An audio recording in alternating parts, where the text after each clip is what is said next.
What would you do if a loved one was in a sudden emergency? Maybe they're in a very serious car accident or facing a health condition where they're no longer able to speak for themselves. Or worse, what if your loved one unexpectedly passed away? Are you prepared to handle their financial affairs, and do you know where to find the information to handle it? It's exactly these types of situations that a family binder would be useful for. Whether you're single, married, unmarried with a partner, have an ill partner, or whatever the situation, emergencies happen. When they do, you'll want to have your affairs in order and have a designated loved one to handle them. Otherwise, the added stress of trying to track down this information while also processing grief or stepping into the role of a caretaker can be a lot for someone you love, and we want to alleviate that stress where we can. That's why our team created the Family Binder, where you can store important information in a centralized place in case of emergency or sudden death. Today, we'll walk you through the step-by-step process of how to create your own family binder.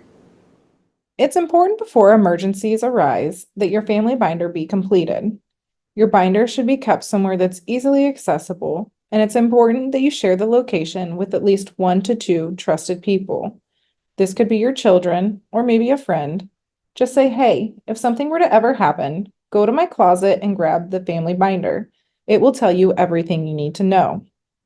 You can keep your family binder anywhere, but we do not suggest you store it in a safe unless you share that safe code with your loved ones. It's also important that you review and update your binder annually or in the event of any life changes. While it may look like a daunting task to complete your family binder, we suggest you just start gathering documents. Family info, birthdays, social security numbers, IDs, passports, marriage license, death certificates, bank and financial account statements, copies of wills, trusts. This project can take some time to complete depending on your current life situation. Most likely, as you prepare everything, you'll find more information that may be necessary to include. It should be noted that you do not need to copy all pages of your documents. Focus on title and signature pages and include any account numbers that are applicable. All full documents should continue to be stored in a secure place, such as your safe or safety deposit box. Your first tab is the personal information. This should include all immediate family information, such as legal names, date of birth, date of deaths, and social security numbers. You would also see contact information for your accountant, investment advisor, and attorneys. This section should be used to keep copies of your IDs, passports, credit cards, and bank cards. You should also store copies of birth certificates, death certificates, and adoption paperwork. Any marriage license or divorce decrees should also be held here. And on the back, you'll see that there is healthcare contact information.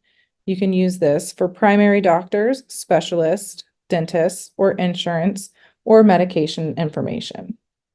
The second tab is the estate planning tab.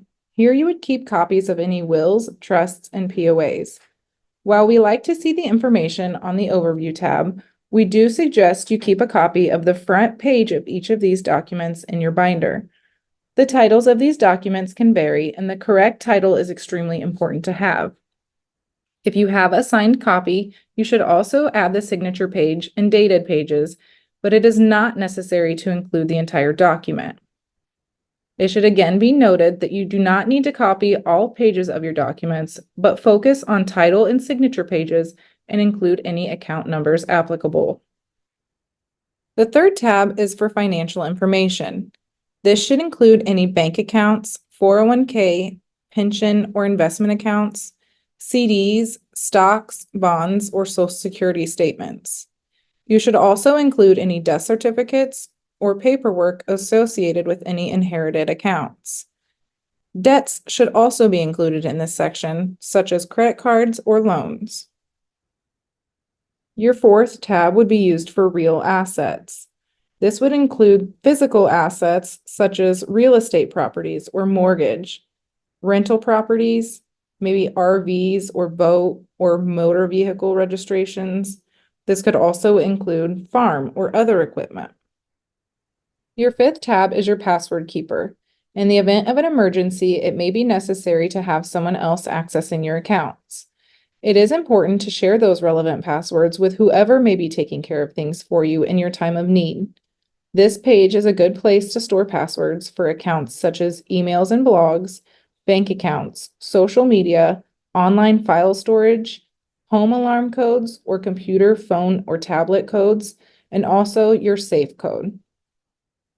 Even better, we suggest you utilize a password keeping software. You can take advantage of a free option such as LastPass or Norton. These apps store your information inside an encrypted database and allow you to generate secure passwords at any time. You can find many options of these plus other fee-based options by searching Password Manager on your search engine. If you do choose one of these options, we suggest you keep your master password created for your password keeper account and list it here in your family binder. The sixth tab is the miscellaneous tab. You can use this section to store important information such as pet arrangements or the location of documents. You can also use this section to leave letters to loved ones or end-of-life arrangements. You'll also see we've included the death and terminal illness checklist. This list will help you prepare for any end-of-life situation. Now you're ready to begin building your family binder to be used in case of emergencies. Thank you for watching this video about the process of preparing a family binder to use in emergencies or unexpected life events. Of course, if you have any questions at all, please don't hesitate to contact us at 317-852-7000. And if you're interested in finding out more about today's topic, please visit our website at storeandfinancial.com, where you can find our blogs and other great resources. And check back frequently, as we often hold in-person family binder workshops, as well as other financial planning events to help you pursue your financial goals.